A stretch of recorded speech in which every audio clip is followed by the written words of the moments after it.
Hello everybody, welcome back to the channel. So in today's video, I do want to speak about Barcelona's 2025-2026 team. I know that it does seem like a little early for me to be making this type of video, but with Barcelona only having 3 matches left, I think that it is safe to have a video like this, right? Because even if every player has the best game ever in the next 3 matches, or even if any player has the worst game ever in the next 3 matches, it does not change a damn thing.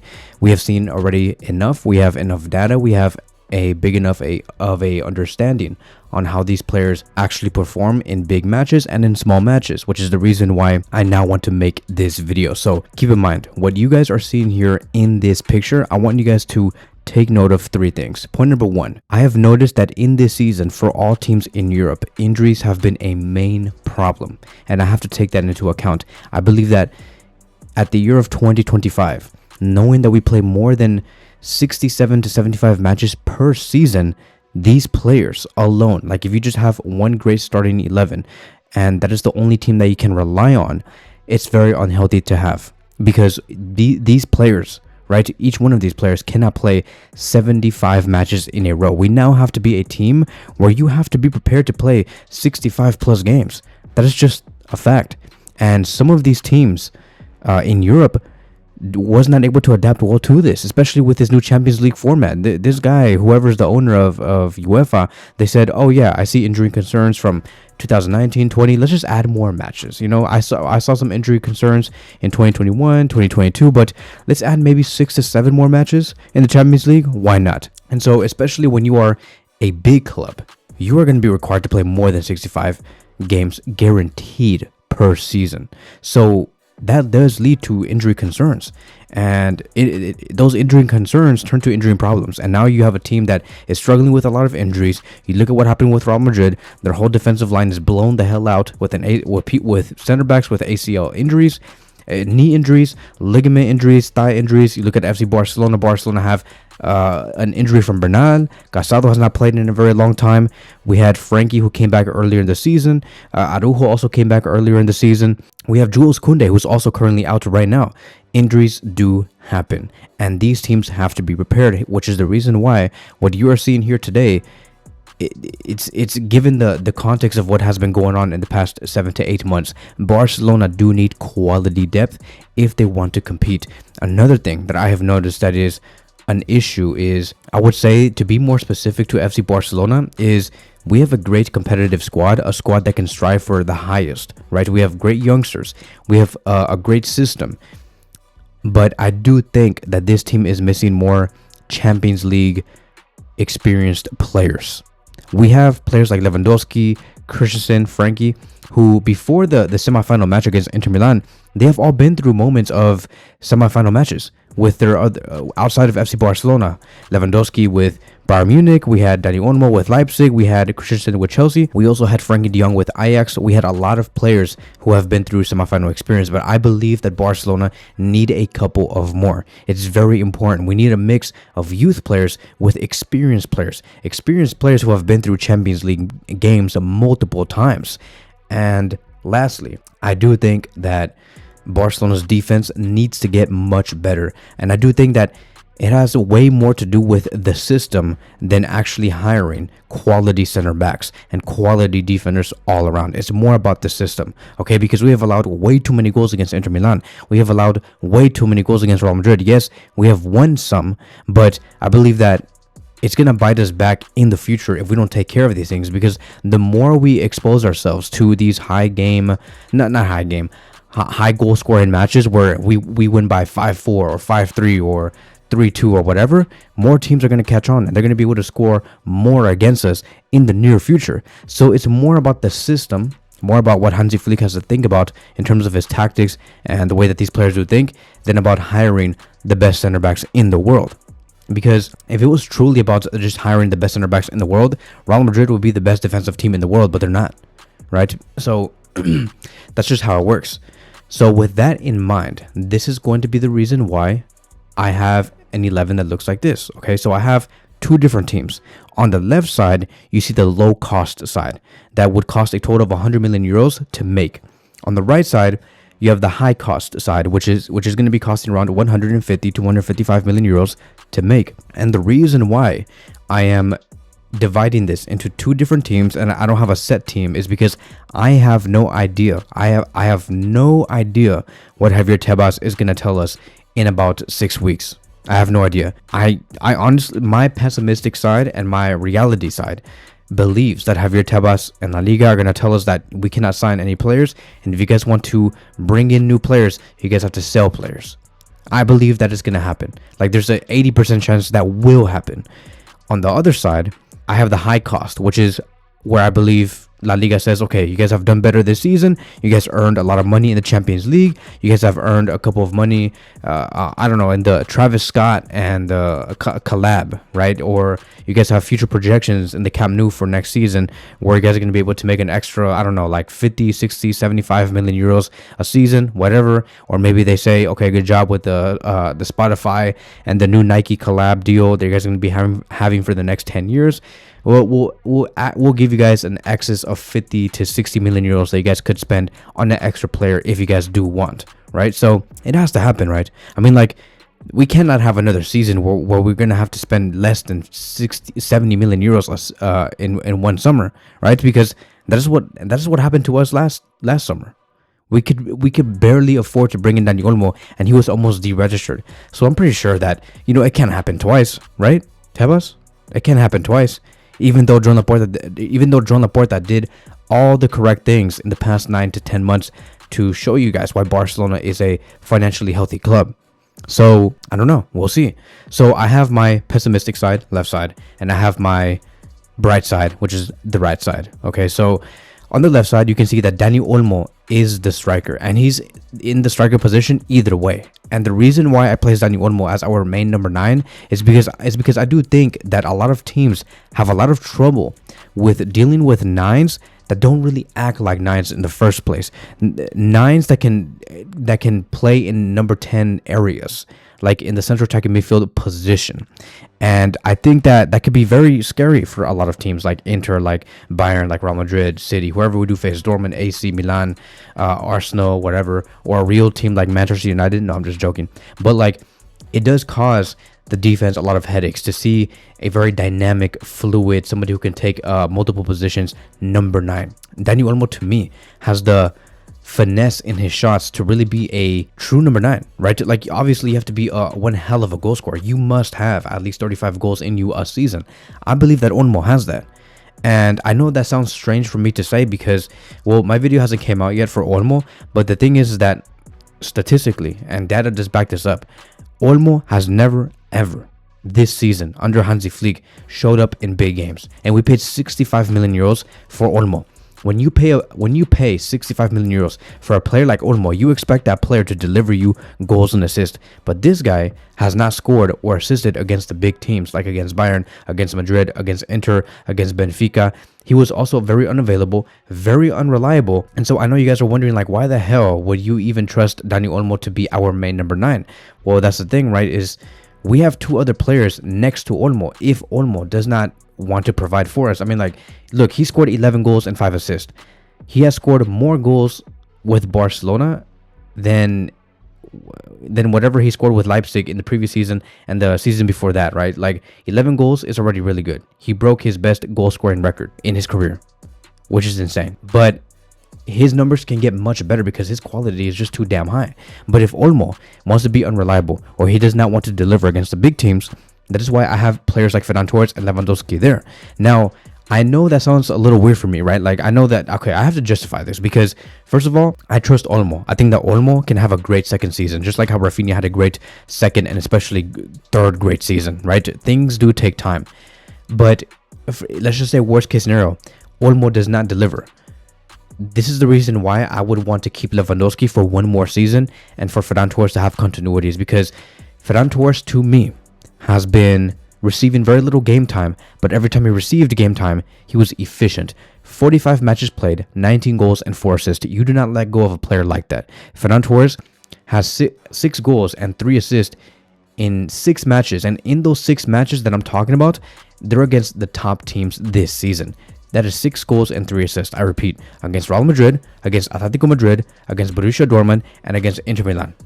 Right? It includes those teams are included in those 6 matches. He has always delivered, and I think that you can never ever lose a player like that. That will be irresponsible, especially knowing that Ferran Torres is okay with taking the secondary role. He has been okay taking on the secondary role in the past 3 years, and it'll be very hard for us to find a player that can be as efficient as Ferran Torres and at the same time be satisfied with the minutes and games that he has given. So I think that we should be grateful to retain Ferran Torres, and I believe that Ferran Torres wants to stay. Ferran Torres, to me, is going to be staying for 1 more season at the very least. And for Lewandowski, I think that Lewandowski can take on the Müller role, right? Müller with Bayern Munich and what he did this season at the age of 34 years old, by the way. He's not 37 like Lewandowski, or how Lewandowski will be 37 in about like 3 or 4 months, but Müller's 34. But he took on this role that was like very, I would just say, third choice.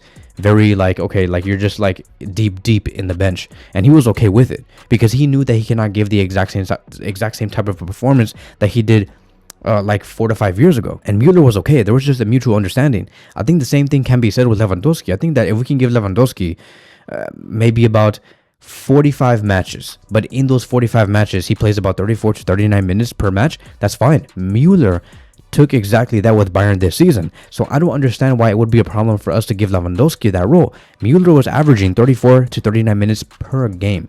He featured in like 48 to 49 matches, but on average he was doing like 34 minutes. The same thing can go on with Lewandowski. It gives us the rotation, it will take away the fatigue from players like Ferran or Olmo if they play too much. It's healthy. We need that, right? I would like to have, ideally, be in multiple situations where, let's just say, for example, we face Inter again. We're winning 3-1, and we want to maybe just close out really good in the last 15 to 20 minutes. Why not give Lewandowski that chance to play in those last 15 to 20 minutes? It's fine. We want to be in those predicaments. Like, let me give you guys an example.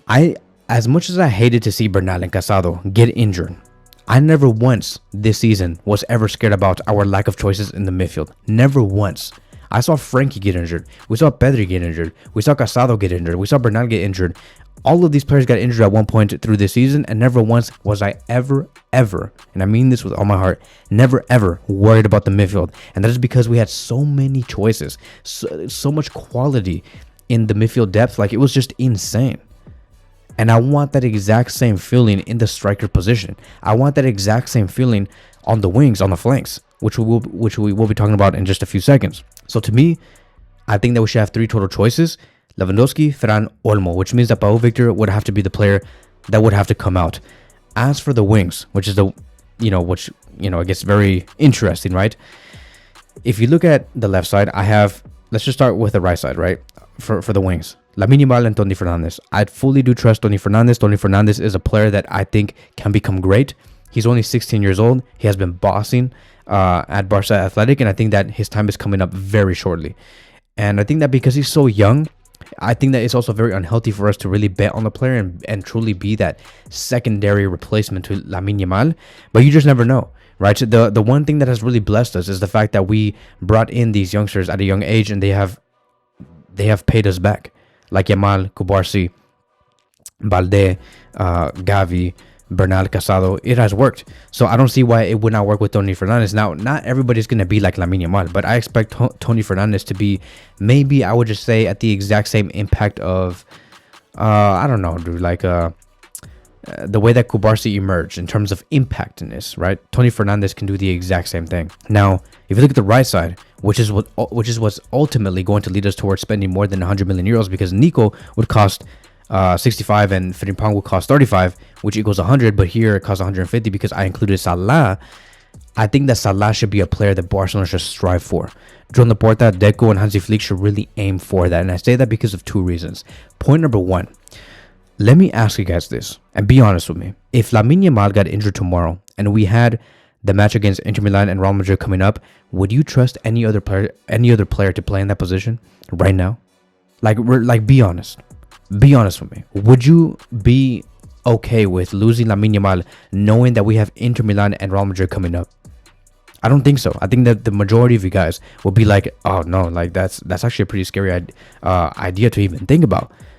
And I think about those things, and I'm sure that Hansi Flick thinks about those things. We need somebody on the right wing position that can give us the exact same output level in terms of key passes, final third passes, goal scoring chances, like Lamine Yamal does. Tony Fernandez, wow, I would love to see Tony Fernandez produce that type of level with Lamine Yamal.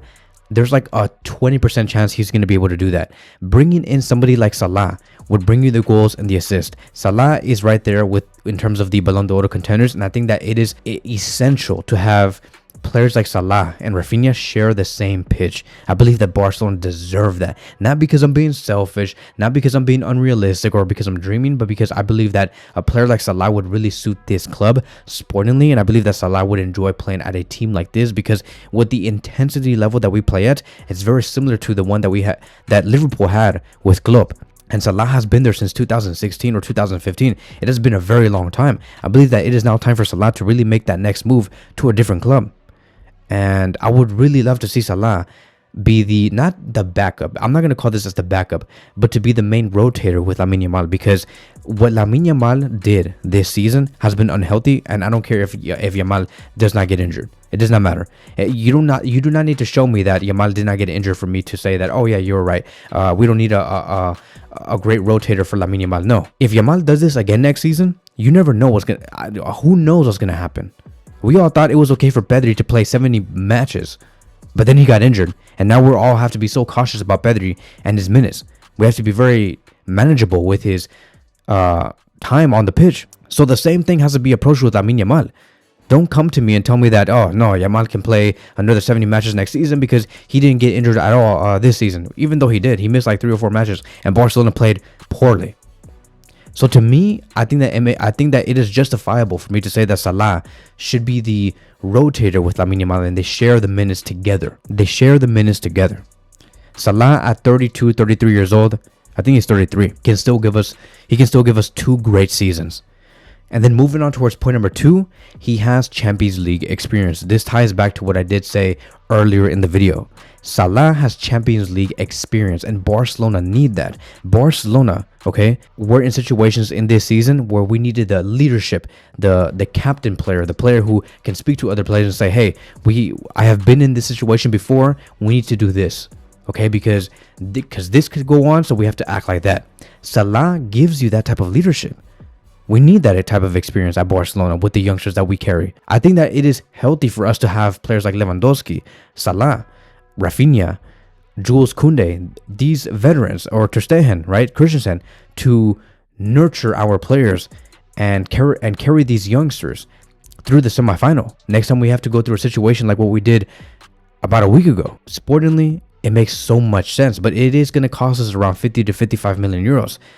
I think that right now, Barcelona should really focus on bringing in Frimpong and Nico Williams, right? You reinforce the right back position, and you do reinforce the left wing position, and that's going to cost us 100 million euros.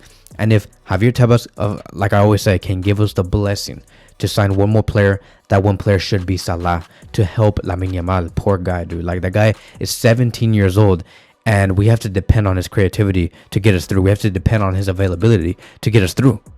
I know that we have players like Rafinha and Lewandowski and all these other quality players like Olmo, but Lamine Yamal does give you something different on the flanks, and we need that. So outside of that, going back to the low-cost option, Nico Williams on the left wing position makes a lot of sense to me. Nico Williams, he has shown time and time again why he can build great things with Alejandro Balde on the left side, build with Lamine Yamal, build with Olmo, build with Ferran and Gavi and Fermin, Casado, Bernal, and Pedri. Players that you want to have in your core and that are always together, whether it's in the international team or in the club team. You want these players to be together all the time. And Nico Williams deserves to be at a team like FC Barcelona after that humiliation that he had to go through against Manchester United in the Europa League, and they wanted to go to the final. That is the reason why Nico Williams stayed at Athletic Club for one more season, and he ditched us last summer, is because he said that I need to play this one last season with Athletic Club because the final is going to be at our home stadium, but they couldn't make it. Poor them. So now knowing that that's off the charts and it's gone, bro, Nico Williams is the guy. We got to bring him in. It's time. I know that there's going to be competition and like Chelsea, Liverpool, or whatever, Bayern, maybe they want to get Nico Williams. I think that Barcelona have to make it. They need to make it happen. We offered him 65 million euros 9 months ago. The agent denied it, right? Denied it as in like rejected that bid because Nico wanted to stay. But if we could have done it 9 months ago, what makes us think that we cannot do it 9 months later? We can do it. Spend the 65 and bring Nico in now. And so the other player that we're talking about here is Dani Rodriguez. Dani Rodriguez, to me, I think can do great things. There's been multiple reports about Hansi Flick saying that he does trust Dani Rodriguez. He wants to see Dani Rodriguez in the first team. And so I trust Hansi Flick and his, obviously I trust him because he's the coach of FC Barcelona. He brought Barcelona to such a phenomenal level. Why would I try and go against what Hansi Flick has said? So trust La Masia. Dani Rodriguez can be that player to reinforce our left wing position. Another question is going to be, Kevin, don't you find it a little weird that you're putting Rafinha on the number 10 position? It's not really the number 10 position because when you have Olmo as your number 9, Yamal on the right, Rafinha 10, and Nico Williams on the left, you're just having players that can interchange in different areas whenever. If Yamal moves to the middle, Rafinha can go to the right side. Like, he can play there. If Rafinha moves to the left because he just has to for whatever reason, because he has to press, Nico Williams can just take on his position, balance the attack, and no problem. Nico can play on the number 10 position, no problem. If Rafinha is moving forward with the ball or something crazy like that, I don't know, Olmo can just sit back, be behind Rafinha, and act like the number 10. It's fluid, it's dynamic. It's like when we had Neymar, Suarez, and Messi. Messi moved to the number 10 position. He inverted himself. Suarez moved to the right, or when Suarez had to go to the left and I don't know, move out wide, Neymar went to the number 10 position. It was dynamic. They were everywhere. It confuses the defense. I want to see that with FC Barcelona. I want to see that. Yamal, Rafinha, Nico, Olmo. That is one hell of an attack. And of course, you have your backups like, once again, Lewandowski, Ferran. If Rafinha wants to get rested, that's fine. Put in Fermin Lopez. Fermin Lopez, to me, is a player that I want to see stay. Fermin, go look at how he tried to go for the 5-3. Go look at how he fought for the ball. The amount of times that he fought for the ball, and the amount of times he delivered against Bayern, the amount of times he went up against Real Madrid and delivered in terms of key passes, pressing, forcing the errors. We need Fermin Lopez in our team because he has heart. He has that fight in him. The exact same type of heart and fight that Gavi has, which is the reason why he's going to be my other number 10. You may say, no, Kevin, there's too many players. No, it's not too many players when you're playing 75 games a season. No, that is false. That is false. Gavi deserves to be in this team. The same thing as with Fermin Lopez. They should be the backups to Rafinha. If Rafinha ever does get tired, or if, let's just say, for example, Nico Williams gets tired. Okay, move Rafinha to the left. That's fine. Gavi, step forward. You see? Beautiful. If Yamal gets injured, okay, fine. Rafinha to the right. If we don't have Salah or whatever, 20 Fernandez is just not ready. Rafinha to the right. Fermin Lopez, number 10. Fine, done. Just like that. No problem. What is there to stress about? Tell me, what is there to stress about? Okay, fine. Olmo gets injured. That's fine. Whatever. Ferran Torres, take on the position. Oh, Rafinha gets injured again. Okay, fine. Olmo go number 10 position. Olmo's like, okay, fine. I played in that position before. Lewandowski go up top. Bro, done. It does not cost. I'm not asking for 250 million euros. Tebas. This costs 100 million euros to do. That's it. We do not need to spend 150 million euros on. I'm not asking to spend 150 million euros on a player like what Real Madrid did with Kylian Mbappe. I'm not asking for that. That would be stupid. And if we do, if I am asking for 150 million euros to spend, if you look on the right side, it's for three total players, 3 different players. Salah, Nico, and who was the other player? And Frimpong. That to me, that's a good supporting project. To me, that's being cost efficient. I don't know about you guys, but to me, this makes a lot of sense. And so when we go to the double pivot position, bro, how long do I have? 25 minutes? All right, screw it. I was actually trying to make this 15 minutes, but we might take this as 30 minutes. Screw it. To me, going to the next season, Pedri and Frankie is my main double pivot. And I know that all of you guys are like, oh, Kevin, no way. No way you're saying that Frankie is going to be starting over Bernal after you said so many times that Bernal is going to be over Frankie. But bro, what Frankie has been able to do in the past 45 matches has been phenomenal. And what he did against Real Madrid in this previous Clásico, phenomenal. pressing, rotating the ball, protecting the ball, being available for all of his teammates, having all of the energy in the world to go into the attack, to go into the defense. The way that he waits for Pedri to get up and then he's ready to receive the ball, Frankie's like, okay, here, I'll lend it to you. The way that he makes those passes to Yamal or Nico, or it's just his pressing and his IQ. It's insane. When I see Frankie drop deep and he wants to hold the ball between the two center backs of Kobarsi and Inigo Martinez, Frankie can do all of that. This guy is becoming a monster. We are seeing the best version of Frankie, and this guy is slowly starting to look more like Rodri than ever before, which is scary because he's using his long legs effectively, and his tackles, they're being 100% won. I don't know if you guys have noticed, but Frankie, the way that he defends, he physically, he gives me the exact same feeling of Rodri, which is scary because now that does give competition to Bernal, and now Bernal has a huge mountain to climb. And that's great. I love that. I love the fact that if Frankie does not work out, we have Bernal for the next season. If Pedri gets injured, we have Casado. So to me, that's beautiful. Bernal, Casado, Pedri, and Frankie are my main players for the double pivot position.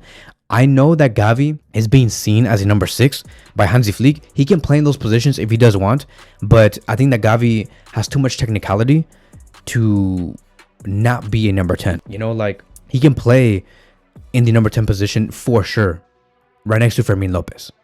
So I will tell you that, yeah, for me it's Pedri, Casado, Frankie, and Bernal.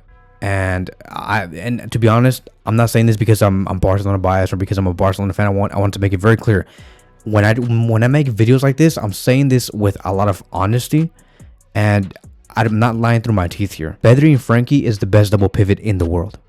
In the world. You can tell me on it's Caballos, or what is his name? It's Cabellos and Valverde. No, it's not. It's not even close. In Bayern is what? Kimmich and who else? I don't know who it is. Pavolic, I think, or something crazy like that. They're good. I respect them. I have seen them play. I watched these Bayern matches. They have one hell of a team, but they're nowhere near close to the efficiency and the hard work of Frankie and Pedri. It just doesn't come even close. And so, look, we have to gear up in some way.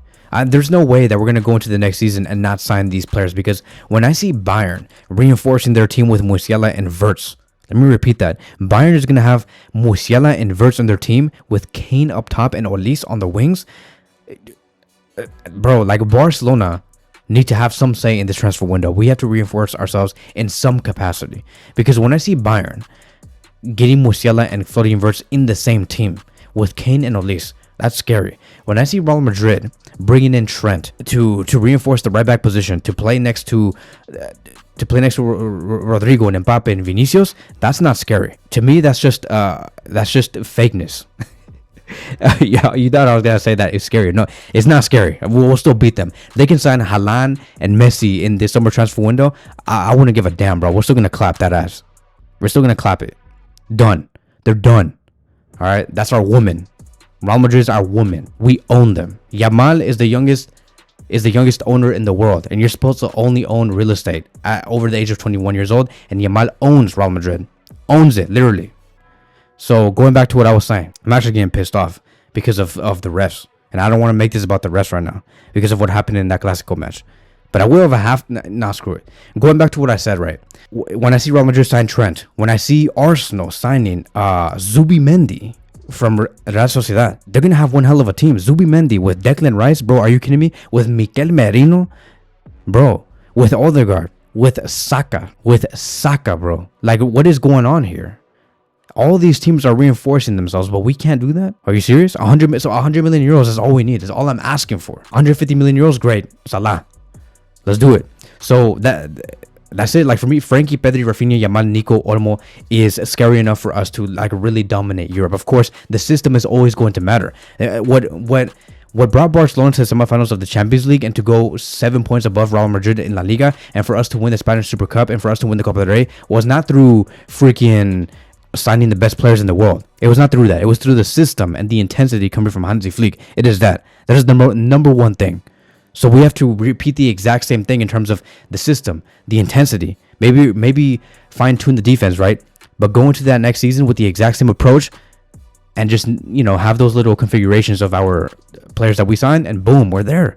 that's going to give us the extra edge. Bring the Champions League experience like Salah. Bring players like Nico Williams who bring you the width, the 1v1 ability, something that is missed by Rafinha. Bring me that. So on the defensive line, I have Jules Koundé, who I believe should be our right back. With Frimpong, we talked about him enough. I think you guys understand that Frimpong gives us the opportunity to have a 3-5-2 formation, which I believe is something that could be beneficial to us in the future. Hansi Flick is somebody who's adaptable, somebody who would do anything it takes to score 5 goals against you. He's ruthless. He's dangerous. He's somebody who can take any team to the top, like he did with Bayern back in 2020. He can do the exact same thing with Barca, but you got to give him the utilities and the tools to work with. Frimpong, to me, is a player that can for sure become a monumental player and can improve defensively. Could he be the most defensively reliable right back in the world tomorrow if he represented Barcelona? No, but we can work on that. So when Frimpong is on the pitch, 3-5-2 formation, Jules Koundé, Kubarsi, and Inigo Martinez at the back, no problem. Alejandro Balde can go up there later in the game, no problem. It's okay, fine. Let Balde rest. Balde got injured not too long ago, bro. So I don't want to hear anything about like, oh, Balde needs to play 100% of the time. No, bro, relax. Koundé, Frimpong, to me, should be our choices. Eric Garcia, I don't know about Eric Garcia yet. I don't know. We have to make money somehow, right? We have to make money somewhere. Because if Javier Tebas is going to tell us, sell so you guys can bring in, like, something that he does not say to Real Madrid at all, by the way, the money is going to have to come from somewhere. And I'm not trying to say that Eric Garcia should leave, because I think that Eric Garcia had a big season, and had a big statement to say on why he should have continuity in this club, but it has to come from somewhere. But so I'm not going to say that Eric Garcia should stay or leave. I'm just going to say that Koundé and Frimpong should be our choices on the right back position. Players like Ansu is going to leave. Players like Pablo Torre is going to leave because of the amount of 10s that we have. Players like Pau Victor will leave because we'll have Lewandowski, Ferran, and Olmo as our choices. Hector Fort, I think, will leave eventually. We have to make our money somewhere. As for the rest of the defensive line, to me, I'm safe with Inigo Martinez and Kubarsi. With Balde, left back position, I'm going to be okay with Jeremie Martin. Araujo, once again, very similar to Eric Garcia. Araujo, to me, this is a tough one, dude, because there's a reason why Joan Laporta renewed Araujo for only 65 million euros in terms of his release clause. There has to be a reason why. You do not renew a player like Araujo and say it's not going to be 100 billion. I mean, it's not going to be $1 billion. Like, who does that? Who even thinks of that? If you're going to say 65 million euro release clause, it's because you're planning on selling the player and because you were scared of losing the player for free or for very cheap. There's a reason why they put a 65 million euro release clause.